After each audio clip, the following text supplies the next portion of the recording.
Okay, so I think we're recording. So good morning, everyone, and welcome to the British Society for Geomorphology Education and Outreach Committee seminar to celebrate International Geomorphology Week. I'm Howell Griffiths. I'm a lecturer in physical geography in the Department of Geography and Earth Sciences at Aberystwyth University, and I'm currently chair of the Education and Outreach Committee.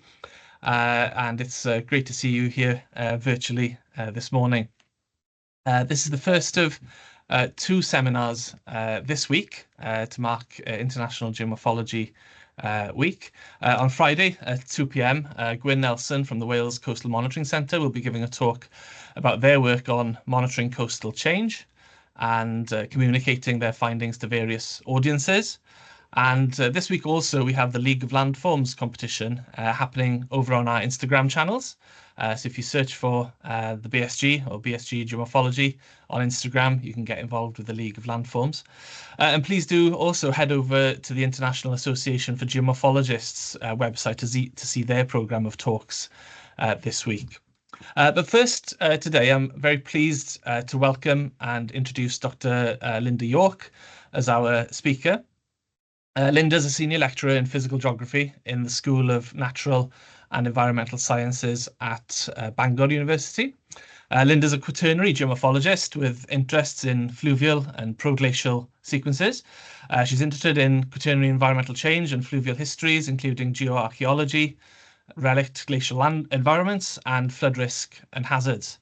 And Lynda's research takes a critical physical geography approach, combining insights from geomorphology, the politics of risk and disasters, and community-led responses around climate change and cultural heritage to promote socio-eco transformations and environmental justice.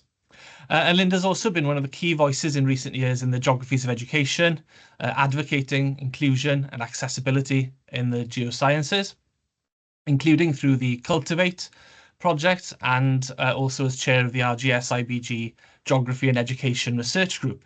And it's this work that we're looking forward very much to hearing Lynda talk about today. So just a few housekeeping notes. As you probably have gathered already, we are recording the talk so that it can be shared on our YouTube channel afterwards for people who couldn't join. And if you do have any questions, please feel free to post them in the chat, and we can turn to them at the end of the talk, or perhaps we can also then unmute as well at the end if you'd like to ask questions sort of verbally as well. But with that, thanks very much again for joining us today, and I'd like to hand over to Lynda. So welcome, Lynda, and thanks very much. Oh, diolch, Hal. Okay, I will share my slides and hopefully it will all work. Always nervous about doing this. Gosh, I should be better at this, really. Beginning. Excellent. Thank you ever so much for that really nice introduction. I guess I realised when you sort of talk through what I do, I think I have quite an eclectic range of interests that kind of go through, but obviously I sort of stem from a sort of geomorphology background. But it's my pleasure today, as Hal says, to talk about something that I've been working on for the last sort of 4 or 5 years, which is really something I'm very passionate about, thinking about how we sort of build better fieldwork. So I'm probably going to aim to talk for about 30 minutes to sort of go through kind of what I've been doing in terms of my Cultivate project, which was a net funded project, and then also just have a sort of finishing off thinking about actually future focused fieldwork and kind of what I've been working at, and I think where the sector is going. So that's kind of what I'm going to do. Really sort of, I suppose, where I start from, and I think where everybody kind of starts from is when we think about what we're trying to do as academics. It is about teaching for all. And I think there's been a real shift in the culture within academia recently that really thinks about what do we mean by inclusivity and how do we get there. And I think I just popped down a couple of bullet points here. Really, it is about enabling participation. It's about removing those barriers. It's actually about anticipatory design, thinking about, all the different sort of learning needs and preferences, and thinking about how we can be attentive to those kind of things. Even sort of mental well-being is really much more on the agenda than it ever was, thinking about people's backgrounds and thinking about how we can support that. And really, what's kind of changed in the sort of landscape in terms of sort of the bodies that kind of oversee sort of geography, geosciences, is a couple of things. So the RGS has been not the RGS, the QAA, sorry, has sort of come up with a couple of statements in association with the geography discipline. Obviously, there are other statements in the Earth, Environment and Environmental Studies QEA statements that really recognises sort of the importance of fieldwork in sort of geographical studies. And actually that stems right the way through from sort of school level geography. And I just popped in a little quote from AQA as the largest sort of exam board sort of doing geography at A level and GCSE. And again, that recognition that fieldwork is an essential part of it. And I think we understand that, but what's really sort of changed, I think, is thinking about what do we really mean by fieldwork and how can we kind of make it more equal, more equitable, more accessible for everybody. And this is really where the RGS sort of came in. So through the heads of sort of the geography, sort of council heads of geography, they came up with 5 principles for undergraduate fieldwork, and popped up sort of principle 4 because that's the key one, which really recognises this idea of accessibility in fieldwork, that it's an opportunity for students to sort of engage with studies outside of the lecture theatre. But also, I think it was really important that what RGS sort of did was also to say that, you want to conduct your fieldwork in a way that's considerate and inclusive to everybody. That's both students and staff. And I think that's quite a shift in the landscape, to be sort of much more inclusive of everybody, and also to think about how we do that there are barriers we need to overcome, and to recognise actually, I think, the changing diversity of our student sort of cohorts, that it's not necessarily just 18 to 21-year-olds that are coming through university, that actually we have lots of learners from across the sort of age spectrum. People who are returning to studies after having a whole career, versus people who are having a career change, have family life, have caring responsibilities. And I think all of that comes into play when we think about how we'd like to do fieldwork. And then just the last little point, and I'm going to come back to that a little bit later on, is the RGS has been really quite good in saying, actually, we should really be thinking about an equity impact assessment before we do fieldwork. And again, that idea that we're attentive to both students and staff. And this has really been strongly embedded in their accreditation programme too. So if you have a geography degree in the UK and you go through RGS accreditation, it's really important that you're able to demonstrate that you're addressing these principles, but also that you're addressing sort of EDI and accessible and inclusive sort of fieldwork. So there's been a real shift in the landscape in the last sort of 5 years for the better. So just to kind of highlight a couple of things that I'm sure is on most people's agenda, and I'm not trying to sort of be clever here by sort of repeating the obvious, but there has been this real sort of idea around Jedi, obviously not the Star Wars version, but just as equity, diversity and inclusion, and really thinking about what that means in terms of fieldwork design. So it is about, what are the barriers to fieldwork? How can we dismantle them? Actually thinking about disabilities in a way that isn't just thinking about a physical disability, but thinking about hidden disabilities and also sort of mental health disabilities, thinking about our protective characteristic groups and how actually fieldwork can be quite difficult if you're not thinking about that. Race and ethnicity, actually something that's really sort of practical. If we're thinking just on a basic level, what about toilet stops? What about periods in the field? There was a time when people weren't talking about that at all. And actually, it's been really interesting to see that shift in how we're addressing these things. also thinking about costs, both hidden and upfront, because again, if you're thinking about fieldwork, you're thinking about going away from your normal place of work.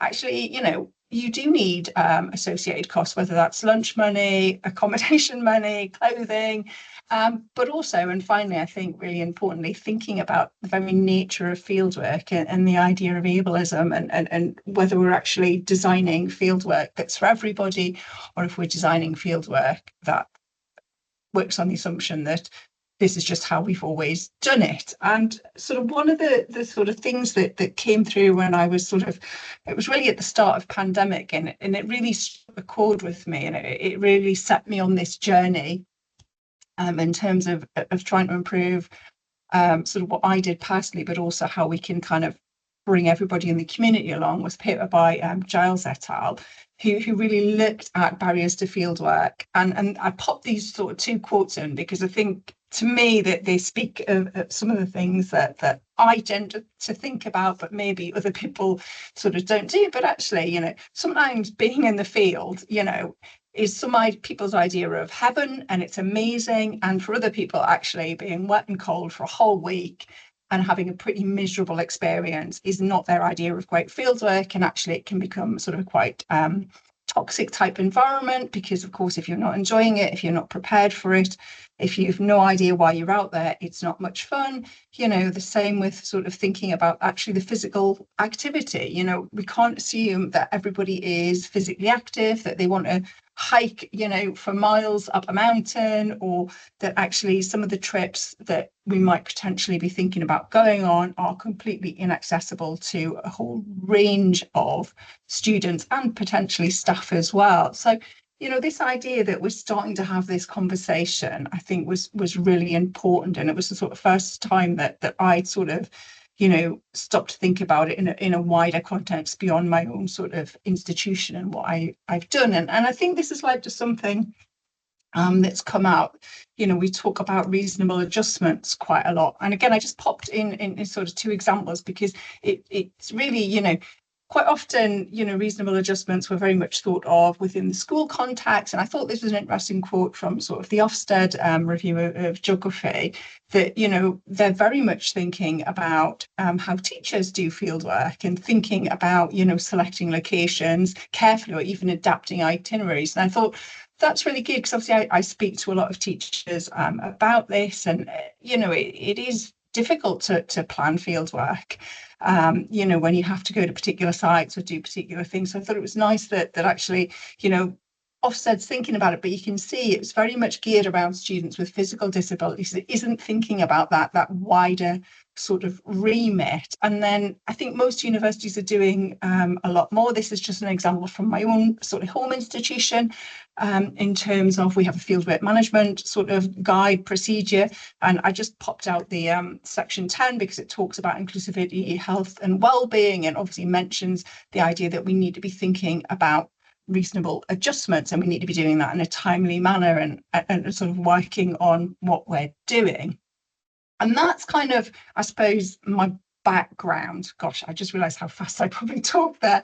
That's my background in terms of kind of where we're at. And then I just want to spend the next little bit sort of going through a little bit about the Cultivate project, and I think some of the take homes that came out of that, and some of the sort of practical sort of guidance that we developed. And when we co-developed this with the community, it wasn't something that was just myself and my collaborators. It was very much driven from the bottom up.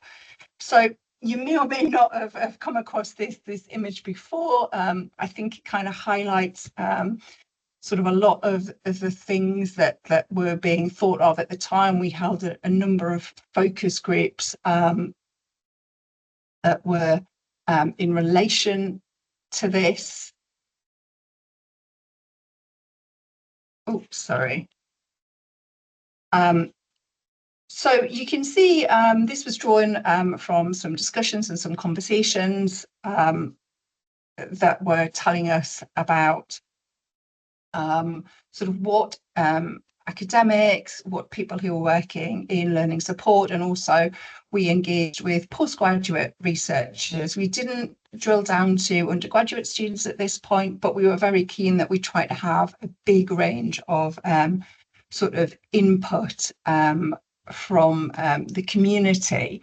And really, a lot of these things, like I say, I'm gonna talk through as we work through this. So if we think about fieldwork and teaching, a lot of the kind of locations that we work in, as geomorphologists, tend to be in kind of mountainous, riverine, coastal sort of locations. And really, you've got to think about, well, why do we go there? What's the purpose? How can we increase sort of inclusion and accessibility? And these are just the images at the bottom are actually just from 2 of my field trips. We do a nice field trip. We've just been out last week to a coastal location where, of course, it's always sunny on field trips in North Wales, looking at glacial sections. And then the other image actually is in Mid Wales, in the bottom of a valley, where you actually have to walk down a very long hill that goes across a number of river terraces. So, these are just sort of 2 examples of places we go to. But I think you would agree, just looking at these images, you can probably already begin to identify why there might be issues with accessibility and actually how much we're including everybody in the sort of field experience. So what I'm going to spend the next little bit doing is going through sort of, I suppose, breaking the mold. And like I said, this very much came out of the ideas that we had when we were working with our focus groups. And I think one of the key things to do when we're thinking about field trip and thinking about it from scratch, because I think a lot of people, you inherit a field trip, you maybe come into a department and maybe you upcycle a trip a little bit, but how often do we get to plan field trips from scratch? And I think a lot of sort of the thinking that we were getting from the community about sort of people's preconceptions and assumptions and the idea that, well, we've always had a great experience on field trip, field trip didn't do me any harm. These were sort of some, comments, well, we've always done it this way. I think the worst words you could possibly hear, or what's the problem? And actually, I think we need to break ourselves out of this kind of thinking. And it is hard because, everyone has a lot of demands on their time, but equally, a little bit of sort of thinking about why we're doing it can actually lead to much more interesting sort of outcomes. So that kind of, why are we doing it? Actually, what's people's different experiences and really critically reviewing what we do, I think it is really important. I think something that came out quite a lot was really sort of thinking about sort of costs and clothing. And this partly came out, we were sort of running this project just as sort of pandemic and lockdowns were sort of coming to an end. And, there was a lot out there at the time about, sort of inequity in student experience, whether that's, digital poverty, because, we were doing everything online. But I mean, the same rules apply when you're thinking about fieldwork. There's lots of different socioeconomic backgrounds, there's lots of hidden costs. If you're expected to go out in the field, you need boots, you need waterproofs, you need a rucksack, you need a dry sack. The list goes on and on. But also, thinking about our student cohorts as well, as sort of the cartoon kind of, I suppose, captures it quite well. We tend to have a lot of international students that either come for a semester or they spend their whole time here. And if you're coming from a country that isn't wet and rainy and, mountainous, which a lot of our students don't come from those kind of environments, actually the assumption that they're going to be fully prepared for fieldwork is sort of a false one, because again, it's thinking about who is in your student group, who are the learners, and actually, do we need to prepare this? Something that I do a lot is we do field trips sort of in early November out in Eryri National Park, so Snowdonia National Park. And actually, I just have a very simple slide that talks through what the weather can be like in very practical terms. And it, it sort of sounds like I'm talking to the converted, but actually it is really helpful when you've got a mix of students, even if you're coming from London, inner city London, just actually knowing what the weather's going to be like in Wales in November can be quite helpful. The same with sort of, practical advice about what to wear and what not to wear. We've done something quite nice here at my institution in Bangor. I managed to write a grant to get some money from our alumni fund, and we actually have built what we call a field kit library. So we're able to loan out equipment to students. It's not team branded. So, it's not making students kind of aware that they don't have the equipment. It's there for students that are in need, and we really support and encourage this. And we have boots and waterproof jackets and coats. And actually, it's proved quite popular. We're always getting students asking about it. But we've also tried to have a donation round at the end of each year.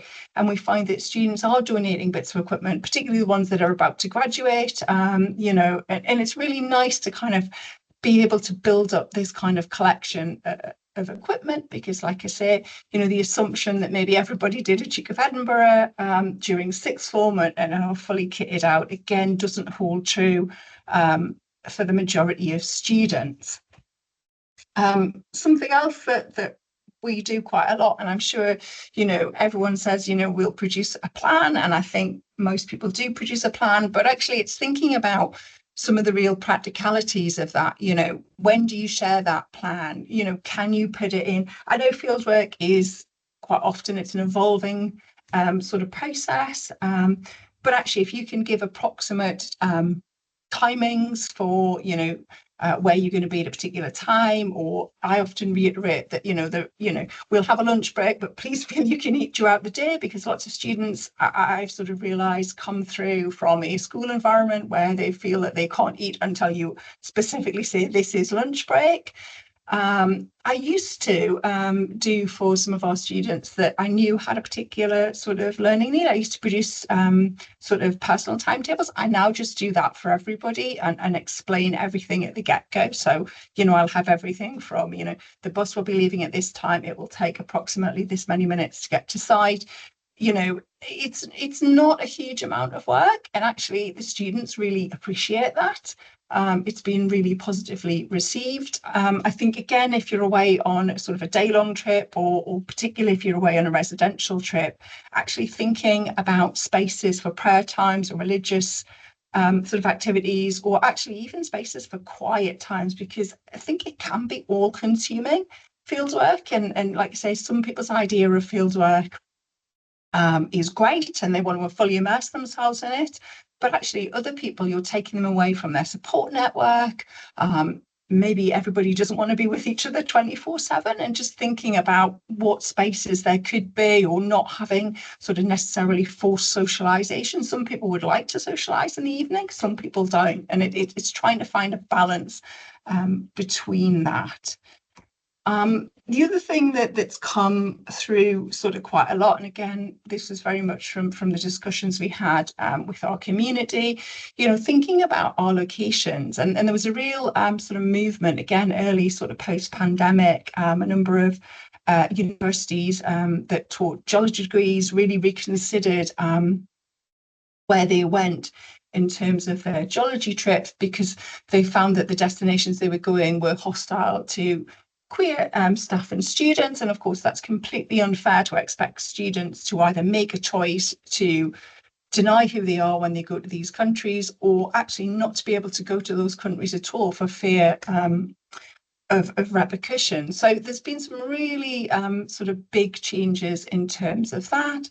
But also, thinking about how we run those days. Again, that idea that maybe not everybody is physically fit, or that, my personal field experience was that, you went out in the field all day, you had your dinner in the evening, and you worked after that. And that was very much the norm in the sort of 90s. But actually, it's very different now. And I find it tiring if I have to work in the evening, if I've been out in the field all day. So there's definitely been some shifts about that. There's been some real positives in terms of mental health. And obviously everyone can do the sort of first aid training, but what's really starting to come through, and again, sort of there's been some really good sort of community-led initiatives, as well as initiatives that are deployed within sort of universities, is mental health training for fieldwork. And that seems to be paying dividends for a lot of people. And again, it isn't just about the student cohort, it's actually about the staff cohort as well. So like I say, you're taking people away from their support network, and perhaps they're perfectly happy in their sort of work environment, but actually the moment you're away and you've lost your network, actually thinking about how difficult that is. And again, if we think about it from the staff perspective, you're pretty much on call 24/7. That can be quite stressful in itself, and you're responsible for a huge number of people. And again, thinking about, students, they're away from their families, they're away from what they might be used to, they're encompassing or experiencing things that they've not experienced before. It can be all consuming, and anxiety is quite high at the moment amongst our student cohort. So again, it's just thinking practically, what small changes, and I always think it is small changes that actually have the biggest impact, can we make in terms of addressing this? And that leads us on a little bit to thinking about sort of accommodation and catering. So this is very much thinking about sort of residential trips. But, quite often, and again, my experience as a student, and a lot that came out from people who came through university at a similar time to me, was, you were always in a shared room, you were always in a dormitory. But again, that's not particularly great. Often, there are gender room, particularly associated with toilet anxieties. We also need to think about sort of neurodiversity. I know that's something that sort of is much more spoken about these days. But, it's from, thinking about the text of your instructions, that's sort of dyslexia friendly, right to thinking about these overwhelming sort of environments and how we sort of communicate, and also dietary sort of requirements. If you need to provide sort of kosher food, is that possible? Can we do that? So I've kind of thrown a lot sort of at you, and like I say, this very much came from these ground up sort of conditions, and what we try to do with the sort of Cultivate project, and sort of one of the key output was our 10 ways to booklet. So I've just tried to summarize some practical sort of things before I sort of move forward. But obviously, when you're thinking about field trips, whether that's an existing field trip or you're planning a new trip, then, there's a little bit of a checklist that you can go through and think about it. And I think we were always keen to say, you're not alone. We do work together. There is other support within the community. I think there are a number of best practices that we have. So, producing timetables, virtual tours, I'm going to talk about a little bit more. Actually, working with students on student device adjustments is really quite empowering, because there are lots of things that we simply couldn't possibly know. But actually, if you engage with your community, that's both staff and students, they will have solutions that you've never even thought of. And then, of course, the first aid training for mental health. But of course, that's not to take away the fact that there are still challenges. It's not always possible to provide sort of gender neutral accommodation. Actually, the virtual trips, and I'll talk about this, can actually be quite challenging, and comes with another set of sort of accessibility issues in itself. Again, don't have team branded field kit logo, because that can create a stigma. And also, again, when we're thinking about evening activities, downtime can sometimes be as bad as, too much downtime can be as bad as too little. It's actually finding a balance. So where can we go? Well, some of the things you can really think about, and these are sort of some of the things I've already said, but I'll just sort of pop on a couple of things. So obviously, thinking about your learning outcomes, what is it that we're actually trying to get students to do? Ultimately, what is going to be their learning outcome, and does the field location kind of meet that? Actually, is your field location appropriate for all learners? Is there a better option? Really, what's been coming through quite recently is this idea of the universal design for learning. So actually thinking about designing a field trip at the outset to be inclusive and accessible for all sort of learners. And also, I think how we talk about field trips or field trip locations and sites really does matter, because obviously, we are in a position of power, in our role, in our job, and actually how we talk about places we go to can really be impacted by whether we see them as a positive or a negative. And then I said I would come back to thinking about field trips. So this is something that myself and my colleague Naomi at York University actually put together a sort of, we called it an inclusivity benefit impact assessment. We put it together for school teachers, but actually it's perfectly adaptable for us in universities, but really thinking about auditing your field trips or doing it before you planning a new trip, looking at what your considerations are, planning your activity. I've only shown there's 4 pages to this, and I'm happy to share it if anybody's interested. But really going through and really thinking about the impact of the activities and then coming to a conclusion at the end. Is the field trip okay to go as it is? Do there need to be adjustments, or does this field trip need to be pulled? And I think that's quite important, and it kind of speaks to what sort of RGS have been sort of promoting and encouraging, this idea that we can really reflect and review our trips. And this would be something that you might do every few years, or you might need to do it every year, depending on your cohort. So what I'm going to do, just to finish off this last little bit, is to think a little bit about sort of future focused field trips. And this is very much leaning to some of the digital things that I've been doing and kind of where I think we're going. So it's a little bit of practical advice, but based very much on a Lynda experience. And again, it was very much driven from pandemic. I wasn't doing field work personally. I wasn't going out in the field. I needed to find alternatives and kind of some of the things I still absolutely use and update as I go along. And I think that's important when we think back to, if you're thinking about inclusive and accessible fieldwork, it's not just about having a sort of glossy field guide that students who aren't physically able to go on the field trip can look through. That's not a sort of an accessible option. It doesn't bring all those kind of learning outcomes that we want, but it has to be designed in a way that can enable students to get something out of that exercise that is comparable to what we would do in the field if there is absolutely no alternative to going to the field site. Again, that would come from, that review, that field trip audit.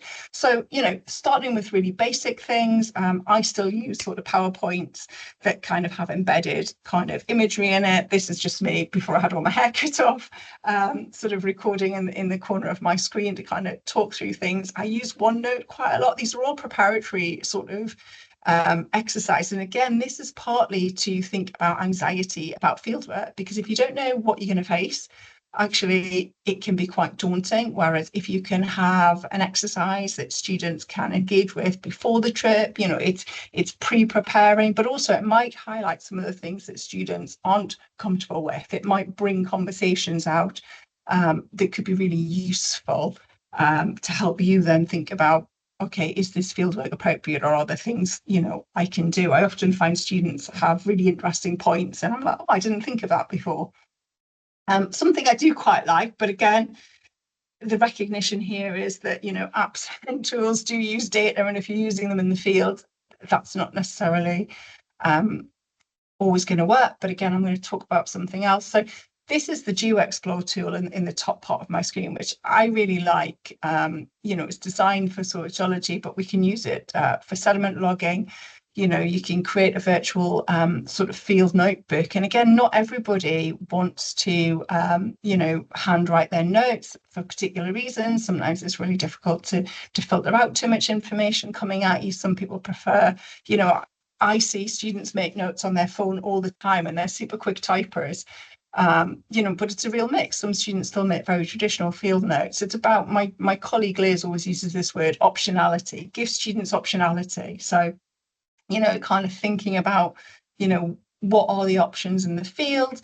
I've gone out, I've used forms before when we've been collecting data that students can fill in as they go. It's kind of a pro forma. Sketchfab again is another sort of tool that one of my colleagues uses quite a lot. This is for a sort of geology prac where they've actually scanned with their iPhone some rocks, and then they've built the 3D image, again, just about building it. But again, I think what's important to think about is that the tool, the digital option, doesn't overpower the exercise. It's still got to be driven by what is it that we're trying to get students to be able to achieve at the end of that exercise. If we move forward a little bit, this really kind of feeds into sort of my virtual kind of environments. And I'm sure lots of people came across ThingLink during sort of lockdown. This is just an example. This is from Stalin in Norway. There's a ThingLink I created that's got some interactivity. We actually use Xerti at Bangor, which is a similar sort of format, but it's the idea that you can annotate images, you can add videos, you can add text, you can prompt students to think about what it is they're doing, try and make environments a little bit more accessible. And again, I haven't even sort of mentioned the fact that, you know, we really are starting to have conversations around, you know, sustainability and whether we should be going on sort of long haul, far traveled environments for all sorts of reasons. So actually something like this, where students can engage with the environment without physically going there, can actually provide options that might work. The other thing I do a lot of, and I really got into this during lockdown, was the ARC story maps. I use them for all of the field trips that I do. So that's just a list down the side of the things I do. Not unsurprisingly, we spend a lot of time in Cumbernauld because it's 20 minutes up the road from our university. But also I've created a trip for Nagar Spray. We do ones that are on very practical things, looking at flood risk and Avon Dyfi, which is mid Wales. I take my third years down there. We have a sort of publicly available sort of free version for anybody to access. And then we have some extra stuff that's just on our sort of Blackboard, our virtual sort of learning site as well. And again, it's about creating, I've called it trip/guide, but again, it's about thinking about, is this just a look-see guide, or is this something that we can get students to engage with? And I'll come back to that just before I finish off. Something else I sort of have been doing, and I think this might automatically play, so I might have to stop it, but I've been recording sort of field shorts, so PTCs, pieces to cameras, to quote the TV speak, again, to sort of try and create a little bit more of a dynamic sort of environment, so that again students can have a look-see about what they're doing, but actually they could work through material at their own pace. Obviously this is hosted, you know, on a sort of a YouTube channel. I think lots of universities tend to have those these days. But it's just to kind of create little shorts and little snippets that can again pre-prepare students, but also it's that thing where you can go back to. I mean, you know what it's like. You're talking in the field, the wind is you know, it's blowing a hoolie. Most people miss what you say. Whereas actually, if you've got things like this, either audio snippets or bits to camera, actually, you know, the students can go back to that, you know, it can re-listen to that narrative and really re-engage with it. So you can use it pre and post field work, but also it can be there as a real alternative. If, you know, if, like I say, students physically can't go at that, maybe that's because they were very ill on the day, or because, like I say, you just can't make the right reasonable adjustment to make that site 100% accessible. I'm just going to skip because otherwise you'll hear me playing. Something that I've sort of really got into, and this is sort of the next two slides, that I really think is the super future focus kind of aspect that we're at, is sort of immersive technology. Really using sort of 360 imagery and VR headsets. So on the left-hand side of the slide, that's one of our students and my colleague, Andy Smith at the screen. This is our research farm. And we had students using the 3D headsets to look at the virtual tour we have for Cumbernauld. And it was really great, you know, to get students to sort of be able to interact with that environment. You know, these were students that actually hadn't been to this site before, and I've got some quotes that kind of talk through it. It is obviously a lot of work, and again, I'll talk about some of the sort of issues just before I finish off. But you know, just having this opportunity to be able to go to the site, and you know, even I did this, and you do really, I've been this site so many times, you do really feel like you're there in Cumbernauld. It's, you know, it really worked as an opportunity.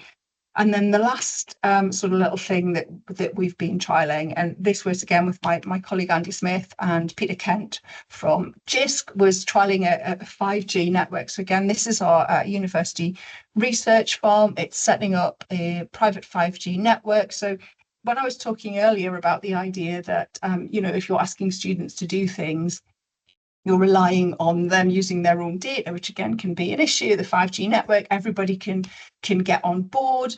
We actually trialed a couple of things. So we were live streaming from the field.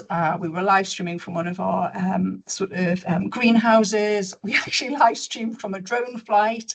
And we also had interaction between students that were in the field with sort of iPads collecting data, and me in the farm sort of processing that data with a couple of students. And it worked really well. Like I say, it's very much early days, but this seems to be the way that things are going. My ideal would be that I could actually do a lecture, a live broadcast from the field.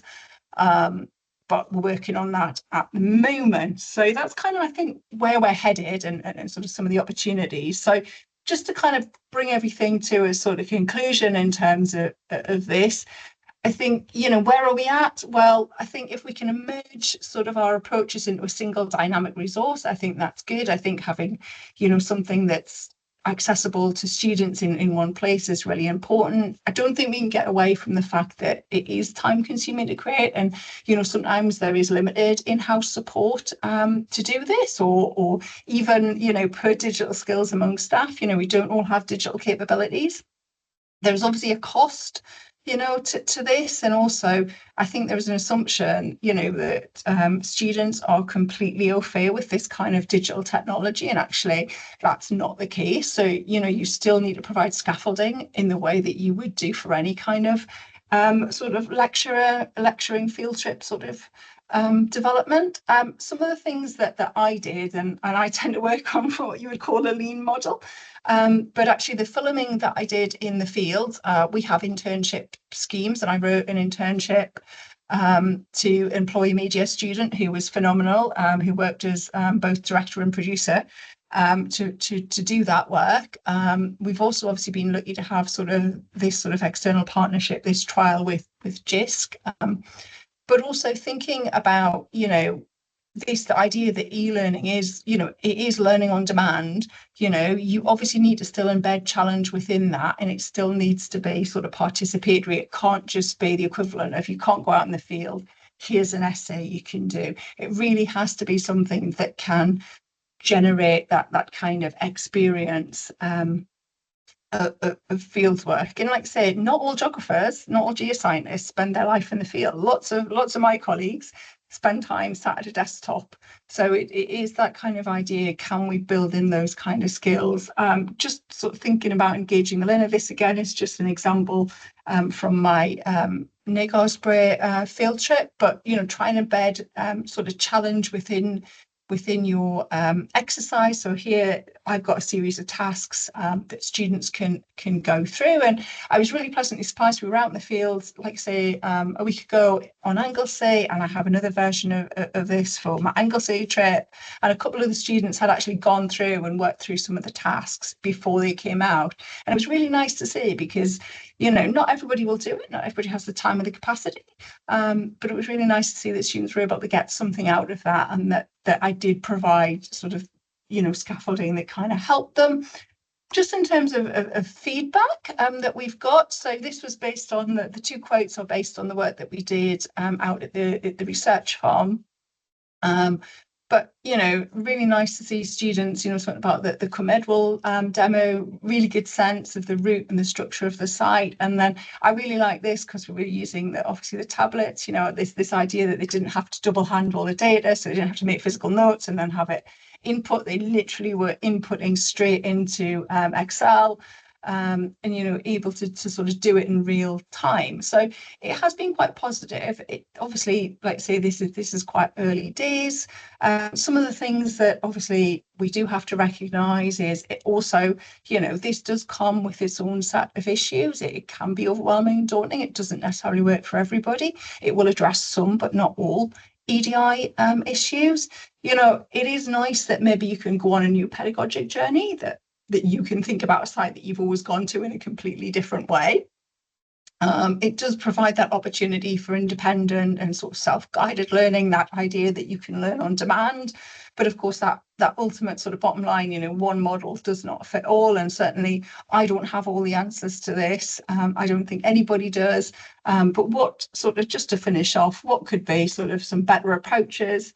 And again, this really came from all of the work that we've been doing, but actually, we do need to reach out to the wider community. I know you tend to, work in your own groups or in your own silos, but actually talking to people in other universities, talking to people in other sectors, I think is really important. And we do need to, get the message out. You can have stuff on a website or a booklet, but actually you've got to be able to find people. You've got to be able to talk to people. It definitely works better from a bottom-up approach, and that does mean, speaking to our students as much as speaking to our collaborators or working with people in learning support, actually talk across the whole sector. Like I say, I talk to a lot of teachers, that are struggling with similar issues. And again, I think my thing has always been, if we can get the pipeline right, if we can make it work, then actually by the time students get to university, maybe, the fieldwork can be a really positive experience. I think if you're trying to get colleagues to work with you, actually having participatory workshops can really engender sort of buy-in, lots of brainstorming. Sometimes people don't see why they need to change, and it's actually trying to show that there are different ways of doing stuff. Storytelling, I love storytelling because I think it's really powerful. I think sharing experiences, and I think actually not being afraid to say, look, we're not getting it right, we need to start again. It is quite sort of empowering. So I'm going to stop now. I'm just going to say, if you do want to read any more, there's a couple of things that have sort of come out or about to sort of come out. So we've just had a chapter in a book come out just before Christmas, which was really all about the sort of Cultivate project. That's a sort of clickable link, and I'm sure Howell will be able to share before. Also, I work with a huge team of colleagues on looking at the future of geography fieldwork. So that's an open access journal, sort of the Woodley et al. And then finally, we've just had a chapter accepted for a new handbook that's going to come out this year that's actually looking at the practicalities of digital approaches in undergraduate field teaching. And then just finally to say thanks so much to NERC. They both funded the Cultivate project that I led, and also the MIF project, which is the more inclusive fieldwork research, which was very much focused on the virtual work. Obviously, Des McDougall, Liz Hurrell, Simon Hutchins, and Naomi Holmes, who I've worked with on these projects and various ones subsequently. Andy Smith, Peter Kent, and Dave Roberts, who've really helped me with the sort of really innovative stuff. The internship, Rafina I knew I was going to ship over my words, Kialanova, and also the National Trust, who gave us permission to finish at Comedwell. And then just if you want to have a look at a couple of things, you can download a copy of the 10 Ways To guide. It is bilingual because obviously I'm based in a Welsh university, so we have a Welsh and English version. We've blogged about this a couple of times. We have a project website, and also the More Inclusive Fieldwork website has a sort of how-to guide to create sort of virtual trips that you could use yourself. So if I just do escape and stop sharing, hopefully it will all go back. Cool. Thank you. Sorry. Sorry, I talked a zillion miles an hour. That's classic Northerner. Thank you so much, Lynda, for such an interesting and such a relevant talk, and so many sort of practical tips so that we can sort of take into our teaching. I'm sure there are questions. So what I'll do now is I will allow microphones and cameras for attendees. So feel free to sort of raise your hands if you have a question, or also feel free to put them in the chat as well. So while I'm doing that, I'll also say that perhaps the best thing to do with the links that you mentioned was perhaps we can put them in, but put them below the YouTube recording of the video when we share it, so that people can follow to all those links that you provided. So I'll make sure that happens. But yeah, so hopefully everybody is able to unmute themselves and to put their cameras on if they would like, but there's no no need to, of course, if you don't want to. But if there are any questions, yeah, please do. This is an opportunity to ask. We have some time for questions. I've talked too much. Fantastic, thank you. Susanna, please feel free to ask your question. Hello, I'm Susanna Illich, and I'm teaching physical geography here at Lancaster University. And Lynda, thank you so much for your presentation and really bringing all our concerns and thoughts in a very systematic way, and the approach that we can take. My question was, do you have some kind of assessment of daily trips as well as the field courses in terms of EDI? So, yes, in a sort of I suppose a Lynda way rather than a sort of No, rigorous okay. way. So yeah, so I mean I only teach sort of day trips these days. I don't do any sort of residential trips, but yeah, I try, and I mean we have I do a sort of health and well-being form these days, which is very much for the students. So that's beyond just I've got asthma or I've got a heart condition. We try and sort of get at some of the more practical issues, but also I have that sort of little audit that I created. I've tried to use that to kind of reflect on what I'm doing. I still think at the moment a lot of what everybody does is very much down to individuals, and it is starting to feed through at institutional levels. Like I say, we have a sort of fieldwork procedure. Lots of the universities have started doing it, but I still think at the moment a lot of it is driven by individuals thinking about what they need to do. So I don't have a sort of a standard audit. I have a Lynda audit that I use, and like I say, I'm more than happy to share. But yeah, I haven't. We haven't got anything official in that sense. Yeah, thanks, Lynda. I'm just really coming from what's where I'm coming and asking this question coming from is that with residential field courses, there's a lot of thoughts, and sometimes we find that students are not really happy on the daily field courses because a little bit less thoughts or maybe less time is put in just kind of preparing this kind of very obvious things, but not perhaps obvious for everyone. So just like toilet stops or lunch breaks, or do we really need to climb the mountain to see the same thing? So it's all of that interesting issues. Yeah, thanks a lot. Thanks. I'll be probably in touch anyway. Yeah, absolutely. Yeah. Please feel free. I'm always happy to chat more. Yeah, thank you. Thank you for your question, Susanna. I can see Aditya's hand up as well. Yeah, thanks for the great talk, Lynda. Very interesting. I was very intrigued by the VR glaciers thing that you showed, and I quickly looked into the website, and it's really interesting. I'm just thinking now that, or from your experience, do you think when you give this VR experience to students when they see the field sites before they even visited, has it come across that it takes away from the first-hand experience of going to the field and seeing the place for the first time, or is it more helpful, or does it I don't know, take away from the excitement of actually going to the field site and seeing it for the first time? Yeah, so I think this year was the first year that we did it before they went to site, and actually it had the effect of reducing worries. That was the thing that came across most, that they liked that they could look at where they were going and what it was going to be like before they went. So they were still, I think they you go in the field. I'm quite an enthusiastic kind of academic, so I think that sort of possibly helps that I still get excited about going to sites like this. But yeah, this was the first time that we'd done it sort of pre-trip, and it seemed to have a positive impact in the fact that it was reducing anxieties and students knew what to expect. Previously, we've had it where students have looked at it after they came back, and again, that's been quite positive, because what they liked about that was the fact that they could revisit it in their own time.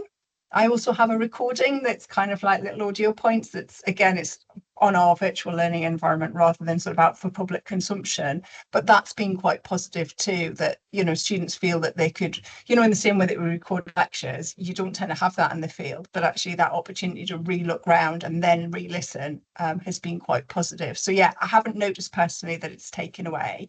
I mean, the VR website, I can't claim credit for that because that is Des McDougall. That is his baby. But yeah, just for the coming role, definitely it's been positive. Great. Thank you. Thanks. Thank you for the question. And then I can see Stephen's hand up as well, Stephen Rice. Hiya guys, thank you very much, Lynda, for a great talk. I really enjoyed that. I just a very quick reflection because I know time's nearly up. The point about us thinking hard about what's actually necessary to get the learning outcomes across is really good. Because, you know, for some of us, fieldwork is so great. We love going out in the field. We've maybe got a bit of a kind of outdoorsy kind of background, and we assume everybody else wants to do the same things that we do, that everybody else does want to hike up a mountain or plodge around in a stream all day. And of course, you know, we need to think much harder about that. There's something you didn't mention, but I think is pervasive and maybe is just already taken for granted and doesn't need to be said. And I'm not even sure if the word is the right word to use, but there's a machismo about fieldwork, which I don't know that has ever really been kind of outed. And human geographers at my grad school years and years ago, a guy called Matt Sparks, who's a human geographer, cultural geographer, used to talk about when we were all getting ready to go out into fieldwork in the summer, what a bunch of jocks we were, you know, all kind of beefing each other up and being kind of comparing stories of how awful it was and how much fun we had overcoming this great physical adversity of carrying bags of rocks around all the time. I used to just not really understand that, but I can really see that now, and it's a really important message. You know, we need to think about that and turn our back on that kind of approach, definitely. So yeah, thanks very much for the talk and for all the other work you do in this area. I think it's really great. Thank you. Oh, thanks, Stephen. Also nice to hear another Geordie on the call. Fantastic. Thanks very much. I can see a comment in the chat from Stephen Tooth about the importance of keeping a mix of experiences. So thanks for that comment, Stephen. But I think we've just passed 12 o'clock, so we've sort of got to the end of our hour slot, and imagine people will have other things to go on to. But thanks very much once again to Lynda for such an interesting and such a relevant talk. Please do remember that on Friday we have Gwyn Nelson from the Wales Coastal Monitoring Centre, and do also head over to the British Society for Geomorphology website, and also the International Association for Geomorphologists website to see other activities that are going on during International Geomorphology Week, including the League of Landforms on Instagram. So please do head over there. So thanks very much, and I hope you have a good rest of the day and the week. And thanks again, Lynda, for such a great talk. Thank you, everyone. Diolch, Hal.